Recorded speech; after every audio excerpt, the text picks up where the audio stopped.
episode, Ethan and I are going to be covering the latest news in spring training. Or not spring training, training camp. What has happened so far? Biggest names that have been coming out uh, in full force in the media, and what we should be expecting the rest of training camp. To start off, I'll just start off with CeeDee Lamb and his transformation. He's walking around at 250 pounds, 14, which means he's gained 14 pounds since last year, which is good for any position, especially a wide receiver, just because it kind of reduces his injury potential, makes him harder to tackle. Hopefully, that means his speed is still up and still has agility. So good news for the Cowboys, considering nothing much has happened with their roster in the last year, considering Jerry Jones saying they're going all in. But good news from Dallas, and look forward to seeing CeeDee back up his great year last year. What do you have for us? I'm just going to touch on JJ real quick. If you didn't know, JJ suffered the right meniscus tear during the preseason game about a week ago against the Raiders. They initially thought it was going to be just a sore knee, and then later MRIs revealed he had a torn meniscus. They said JJ and the Vikings said it was a successful procedure, but he will unfortunately miss the rest of the season. But they don't think they're in. They still think they're in good shape as far as this upcoming season. Still believe in Sam Darnold and stuff like that. And yeah, I mean it sucks, but it's probably good. Maybe JJ can learn behind Sam, not like physically but mentally, and that's I think a big step in the NFL for these rookie quarterbacks. So yeah, I agree with everything you said. I think it's for the best for both parties, JJ McCarthy and Sam Darnold. I never really like when a rookie quarterback goes straight into starting on a team, especially like the Vikings, where they're not one of the better teams, and they could use some help on the line. But I think this is going to be kind of like a Baker Mayfield situation where this is Sam Darnold's last chance. And if he wants to continue to be in the NFL, this is the chance that he needs to show everybody that he's still capable of being the quarterback he was coming out of college, and that he can win games, even being quote unquote the backup. So I think this is good for Sam, and I think this is his last opportunity. I'd just like to add that I never thought Sam was that good.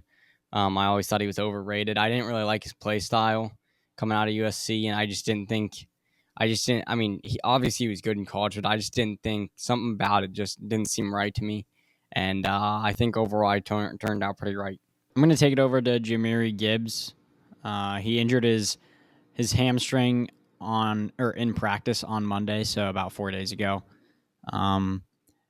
Nobody really knows how long it's going to take. Hamstring injuries in the NFL are one of the worst injuries you can suffer, aside from like an ACL or MCL. But there's no real timetable. It's just how fast can someone recover from this. So just stay updated on it. As far as we know, all we can look at is how he's recovered from issues in the past. He dealt with the same injury, hamstring injury, last October, which he only missed 2 games, which is encouraging considering the season is less than 3 weeks away. So I would expect him to miss probably the first week. I mean, wouldn't you? Isn't that pretty reasonable? I mean, I wouldn't at least 1 week. Yeah. All hamstrings are different, or torn hamstrings are different. I'm like Houston said, there's no timeline. You can only really guess and hope. But my safe bet is by the 3rd week he'll be back. Yeah, I agree with that, especially seeing that he already suffered an injury like this early in June. I think they're definitely going to be cautious with him because the front office thinks Gibbs is the future or one of the key pieces to having a great future in Detroit. So I'd expect them to at least wait till week 1, which sucks for me. I picked him with my first pick, the 10th pick in the fantasy draft. Kind of regretting that now. But at the time, best guy on the board.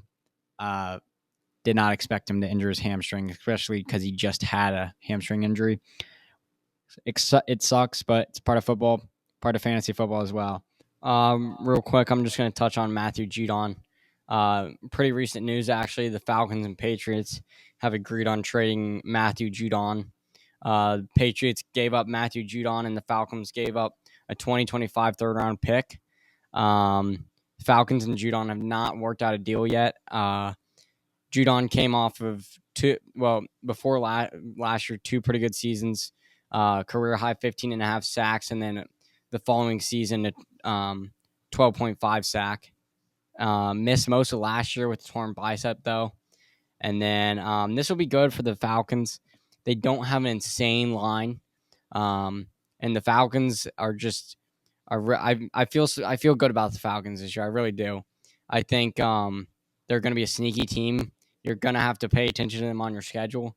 Whereas in the past, it's just like, oh, Falcons, easy win. No matter what they do with the quarterback situation, they're going to have a good quarterback. I really think Drake London's going to shine this year. Kyle Pitts. I know he didn't do very good last year, but when you use somebody like Kyle Pitts the way he should, it's unstoppable. And then their defense should be able to keep up. We'll see. So I agree. It was a great trade by the Falcons. I'm kind of shocked that it's only a third rounder in return. Just seems like, the Patriots didn't get anything, and that's pretty much their best guy on defense, is it not?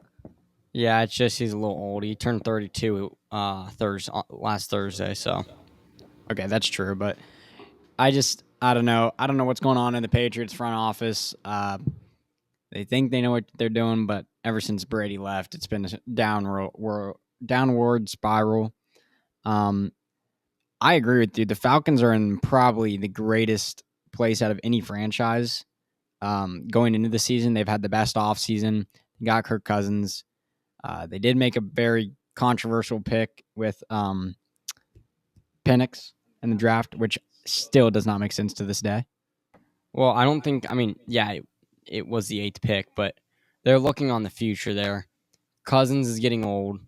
It's a very injury-prone league for quarterbacks. Quarterbacks are getting hit more than ever, and it's one of these situations where they're hoping, kind of what the Packers did with Jordan Love, hoping Penix is just going to develop for 2 to 3 years and then come out of the gates and hit the ground running with a team that he knows and has built chemistry with and all that stuff.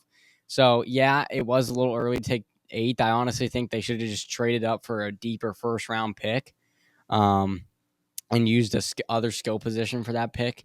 But, yeah, well, I mean, time will tell if it was a good pick or not. So, yeah, that's very fair. That's a good way to look at it. Try and mimic the Packers with Rodgers and Love. But that's all we got for you guys. Thank you guys for watching. Make sure to follow all the socials on Instagram, TikTok, Spotify, X, YouTube, of course. Thank you guys for all your continued support, and we will see you guys next time. Peace.